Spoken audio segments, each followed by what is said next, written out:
The International Criminal Court receives a wave of support after it's hit with US sanctions. President Donald Trump is punishing the court for its investigation into Israel's conduct in Gaza. Will Trump's actions hamper international justice? This is Inside Story.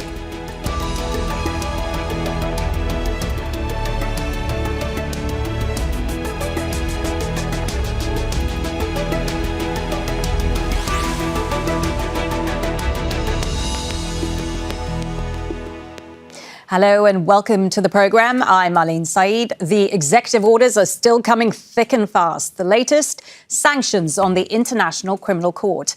President Donald Trump says that the ICC abuses its power, taking, quote, illegitimate and baseless actions against the United States and its ally, Israel. He also says its investigators are a threat to national security. So, how does this affect the only court with the ability to prosecute genocide and war crimes? And is the very concept of a rules-based international order under threat? We'll try to answer these questions with our panel of guests in a moment, but first, this report by Michael Apple. With the stroke of his pen, US President Donald Trump has imposed sanctions on the International Criminal Court in The Hague. His executive order references what he calls illegitimate and baseless actions targeting America and Israel. In an unprecedented move, the ICC issued an arrest warrant for Prime Minister Benjamin Netanyahu and his then Defense Minister in November last year. The prosecutor considered Israel's actions in Gaza, where the military has killed more than 60,000 Palestinians and displaced 2 million. Karim Khan also issued warrants for Hamas's leadership, all of whom have since been killed. Scandalous and corrupt organization, the ICC, that threatens the right of all democracies to defend themselves. But it's not the first time Trump's administration has targeted the UN-backed court. It gives us no joy to punish them. He went after the former chief prosecutor, Fatou Bensouda, when she investigated the actions of American forces in Afghanistan. But this time, Washington's gone further, designating the ICC's work as a threat to national security and US foreign policy. This executive order puts the United States on the side of war criminals at the expense of victims of grave crimes seeking justice. 125 of the world's 193 countries are signatories to the Rome Statute, recognizing the jurisdiction of the ICC, or at least they're obligated to. In 2015, despite an ICC arrest warrant for war crimes in Darfur, South Africa failed to arrest Sudan's Omar al-Bashir when he attended an African Union summit in Johannesburg.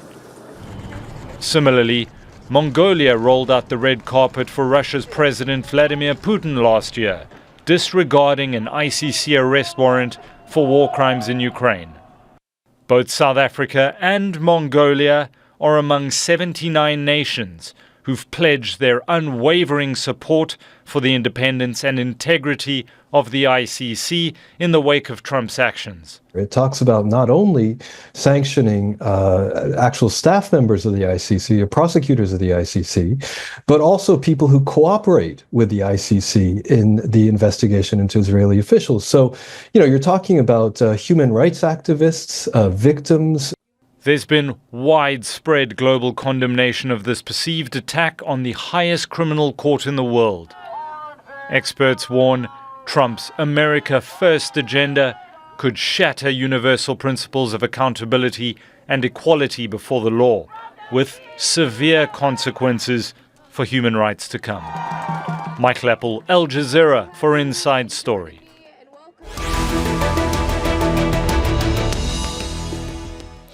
Let's bring in our guests. From New York, we're joined by William Pace, the former convener of the Coalition for the International Criminal Court.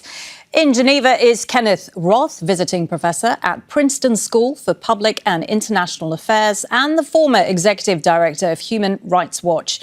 Also in New York is David L. Phillips, an adjunct professor at Georgetown University School of Foreign Service and a former senior advisor to the US State Department. Welcome to all of you, gentlemen. Kenneth, I want to start with you. Why is Trump doing this? America's not even a member of the ICC. So what is Trump's motivation in carrying out this executive order? Well, Trump's view of international justice is that it's for other people, not for Americans or their allies. And there have been elements of this position that the U.S. government has maintained, going back to the origins of the International Criminal Court. At the original negotiations in Rome, that was the main U.S. position. They were happy with the court having jurisdiction via means that Washington could control. So, they were okay with it having jurisdiction over the citizens of governments that joined the court because the U.S. government had no intention of joining. They were okay with jurisdiction conferred by the UN Security Council because Washington could use its veto. But what they didn't want was jurisdiction by virtue of where the crime took place, on the territory of a member state. And that's what's at issue in Gaza, because Palestine has joined the court. The U.S. doesn't like that because it could implicate an American, theoretically. It could implicate the Israelis, as it has.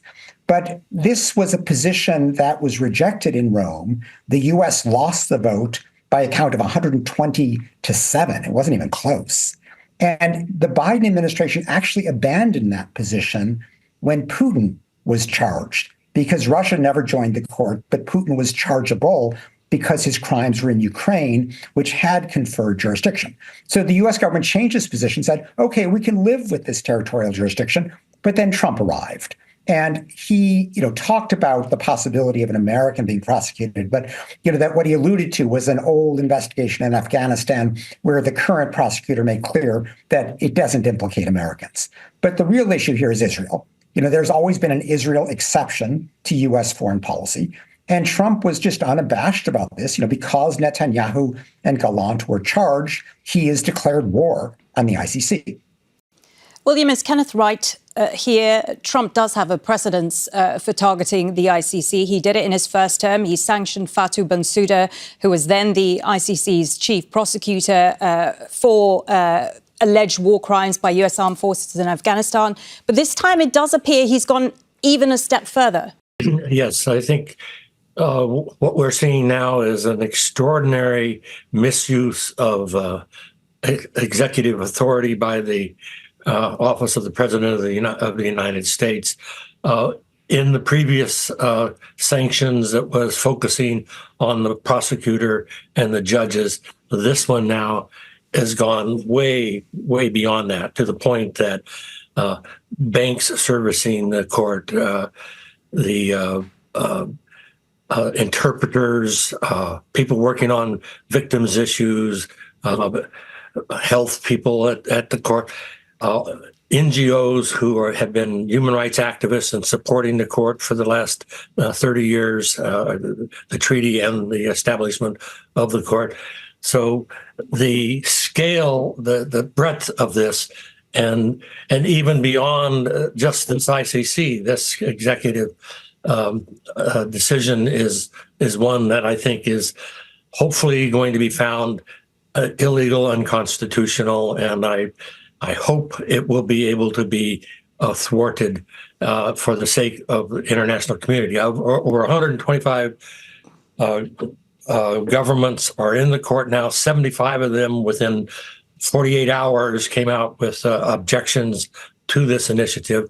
And I hope we can take this opportunity in this period, because the vast majority of citizens everywhere don't know about the ICC.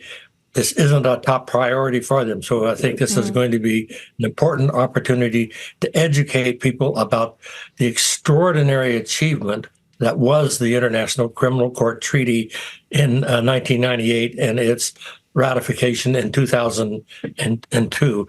And this was one of the very last of what was now, unfortunately, we realize, a golden age in the post-Cold War period where we had tremendous strengthening of the international legal order. And of course, the Rome Statute for the International Criminal Court is premier amongst those achievements. William, I want to come back to your point about the impact of the sanctions on the ICC and the work it does. But David, first, I want to ask you, what message do Trump's actions against the ICC here say about the US's relationship with Israel? Is he sending a message essentially to the world? You touch Israel, the US will come after you. Trump has a view of Israel exceptionalism. The allegations that have been brought against Israel have to do with using food as a weapon, restricting aid to the Palestinian people, and targeting civilians. Trump has a general disdain for international justice. He's shown a disdain for justice here in the United States as well, given his recent actions. So Trump's approach to the International Criminal Court in the Israel context suggests his real view towards international justice and his approach that provides exceptionalism to Israel based on the fear that the court might take action against the United States as well for some perceived offense in the future. Kenneth, from a legal point of view, how punitive are these sanctions? How are they going to impact the operational capacity of the ICC when it comes to prosecuting high-profile war crimes, particularly in contexts like Syria and Gaza? Well, there are two dimensions to the sanctions. One are travel restrictions, basically preventing people from visiting the United States, and the court can live without that. But the other are financial sanctions, and those are much more serious because it looks as if the U.S. government is going to say that no bank can do business with the court or its personnel. And that could freeze the court. Now, there is an antidote to this. The European Union has enacted what's called the blocking statute. And it theoretically could put in place banking measures that would ensure the liquidity of the court and its personnel. It's going to have to move quickly. But that, I think, is the answer. Everybody has seen this coming, and hopefully they will be ready to move so that the court can continue to do its important business. William, the other concern here is that Trump's executive order talks not only about sanctioning the staff members of the ICC, but also people who work with the ICC in the investigation. How significant is that?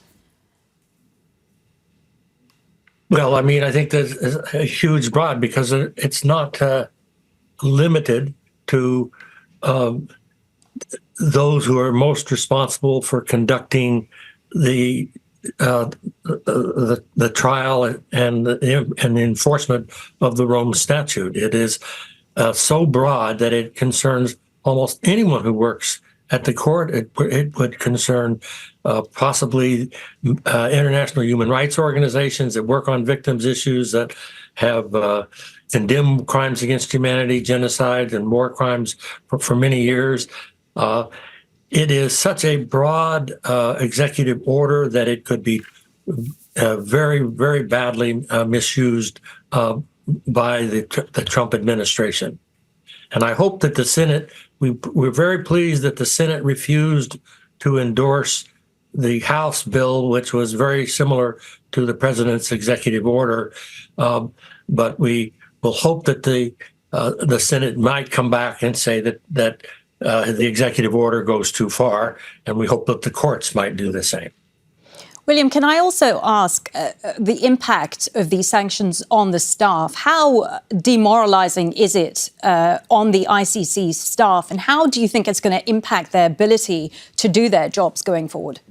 Well, if you have relatives in the United States and you cannot visit them, if you have financial connections with banks that could be implicated,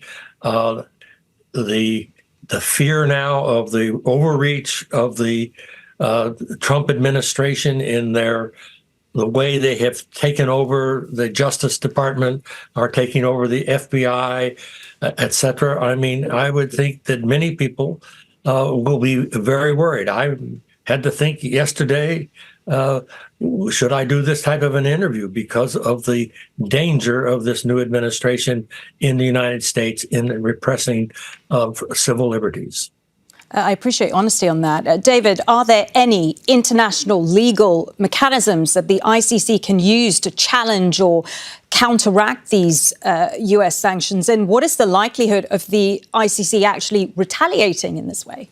Well, so far there are 79 countries that have objected to the US sanctions on the ICC. So there is value of international public opinion.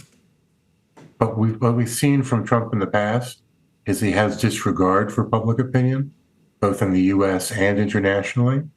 So there's very little that can be done if the Trump administration wants to impose travel and economic sanctions.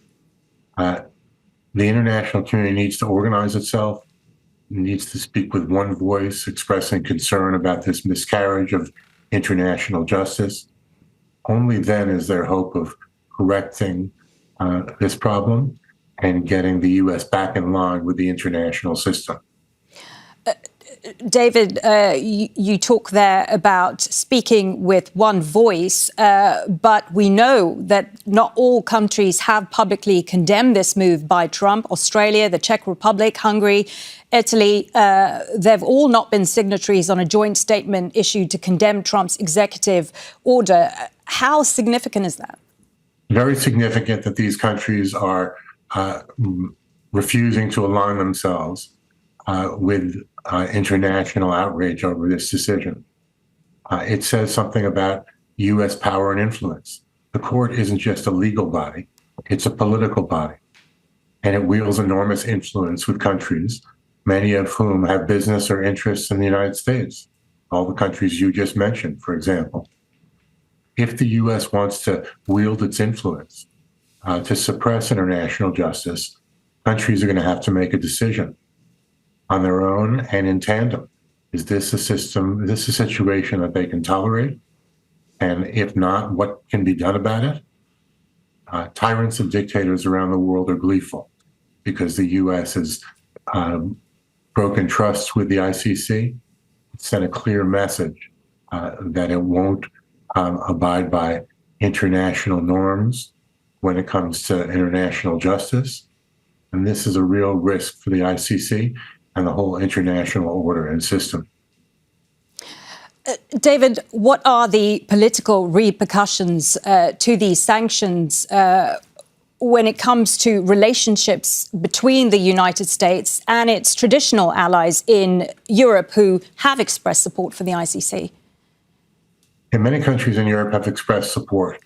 And the U.S. has so far been indifferent to their pleas. It's difficult to see what those countries can do, given the power and influence of the U.S. But if countries come together and they share their concerns, it's not likely the U.S. is going to listen. It's likely that the Trump administration will double down. But it's important that the international community express its outrage so that it's on record of condemning these actions and also enshrining international justice as a core principle of the international system. Kenneth, what do you make of Viktor Orban's comments that countries should question the implications of continuing to support a US-sanctioned institution? Well, I mean, that's classic Viktor Orban. But, if I could, can I come back to your earlier question? Because, you would ask sort of what are the remedies here? And, I differ with Bill. The Senate is not going to act here. And the Senate alone couldn't act anyhow. Would need the House with it, and Trump would have to sign. So, there's just not going to be legislation here. Nor is there really, an international legal solution with one exception. And that's what I want to focus on. If you look at the Rome Statute, there is a crime that is essentially obstruction of justice. If you interfere with or try to intimidate court personnel because of their actions, because of their official duties, you can be charged with interference with the administration of justice, or what's commonly called obstruction of justice. This is a crime under the Rome Statute. Now, Trump was vulnerable to charges last time when he imposed sanctions on the former prosecutor Fatou Bensouda and her deputy. She, in essence, turned the other cheek. She didn't pursue it. But Karim Khan, the current prosecutor, is a different kind of guy. And it wouldn't surprise me at all if his response to this blatant effort to interfere with an independent international justice institution would be to charge Trump with this crime. Now, we could say, oh, what does Trump care? He's already been charged criminally in New York. But he can't pardon himself. There's no constitutional bar here. And while, I don't think he has to worry about being suddenly arrested, what would happen is that a good number of those 125 member states of the ICC would basically tell Trump, don't show up, because we don't want to face this dilemma between arresting you versus living up to our obligations to the court. And so suddenly a lot of the world would be out of bounds. And, he should turn to his friend Putin and say, Vladimir, how has this been? You didn't get to go to the BRICS summit because you were charged. What's it like not being able to travel around the world? Trump should think about this and see whether he really wants to sustain this blatant assault on the court. William, do you agree with what Kenneth is saying there? Can we expect more from the ICC prosecutor? I'm not sure. I would welcome the court proceeding with any efforts to illegally interfere with their mandate as a treaty that's been signed by 125 countries. I didn't want to imply I thought that the Senate was going to pass a positive law. What I was talking about was making sure we have 5 or 6 of the Republican senators that will not go along with this misuse of executive power by the president.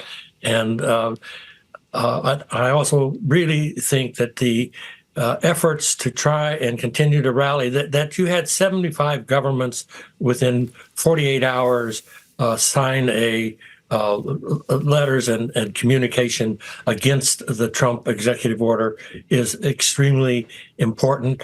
And I think another aspect of this is the United States not only was the primary reason there were the Nuremberg tribunals and a primary reason there's a United Nations, but the U.S. hosts the United Nations.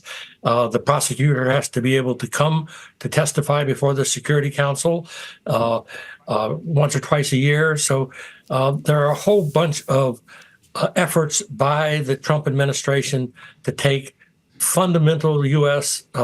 commitments in international law and diplomacy and wreck this again. And I hope that we will have between civil society, governments at all levels, at the local, state, national level in the United States and at other levels, coming out to complain. Again, this was one of the premier achievements of the post-Cold War period, which was probably the most fundamental strengthening of the international legal order since the immediate post-war structures in the 1945 to 1950 period. And we need to remind the world of the enormous advances that have been made, and we need to try and go back on this extreme isolationism and authoritarianism and get back to democratic rule of law, constitutional democratic principles. Kenneth, is there an even wider fallout implication here on global justice? Does this executive order set a dangerous precedent for other countries to undermine international justice mechanisms? Well, obviously, if somebody wants to flout international justice, they can cite Trump. But, they could have done that in his first term, too. And that did not destroy international justice. I think, people recognize that Trump is an utterly unprincipled man, that he has this Israel exception to U.S. adherence to human rights policy. And, what we saw last time is that other governments stepped into the breach. We saw this with the International Human Rights Council, which Trump withdrew from. And we saw it with the International Criminal Court, which frankly is stronger today than it was, 4 years ago when Trump was last in office. So, while, yes, international justice takes a hit, I think most governments believe in the ICC. They understand the importance of having an institution that upholds human rights, even if national courts have been compromised. And they're going to push through Trump's obstructionism, despite his wishes. But I don't think this effort's going to succeed. William, how do international legal institutions adapt and remain effective, essentially, to the changing politically charged global environment we're in? Well, again, I think I've tried to demonstrate that the overwhelming majority of governments are supporting the Rome Statute and the International Criminal Court. The overwhelming majority of governments want to see rule of law work. They do not want to have big powers like the United States and Russia be able to just ignore international humanitarian law. It is a complete tragedy that this has developed in the last 15, 20 years, and I hope we can begin to reverse it. And perhaps the kind of recklessness and immorality of the Trump administration and the even the other congressional efforts, hopefully that irrationality will inspire the rest of the world, or many people, many of the governments in the rest of the world, to stand up and not associate with the Trump effort to undermine and the previous U.S. government efforts to undermine the court. Incidentally, it should be, I think, pointed out that over the last 15 years, the United States mostly did participate within the court and the Assembly of State Parties. In fact, the United States delegation to the treaty body was always at least twice as large as any other delegation, and they were there as not as a state party, but as a signatory of the Rome Statute. And of course, Russia also signed the Rome Statute back in 2000, 2001. So it is very important, I think, that we continue to do everything we can to expand the support around the world. And perhaps, as I said, the Trump administration will actually bring a lot of countries in Southeast Asia, in Africa, Central America, Eastern Europe, et cetera, closer to supporting the court instead of moving it away. Thank you so much for all your thoughts. To all our guests, William Pace, Kenneth Roth, David L. Phillips. We are out of time. Thank you for all your analysis, and thank you too for watching. You can see the programme again anytime by visiting our website, aljazeera.com. And for further discussion, go to our Facebook page. That's facebook.com/AJ Inside Story. You can also join the conversation on X. Our handle is @AJ Inside Story. From me, Maleen, Saeed, and the whole team here, bye for now.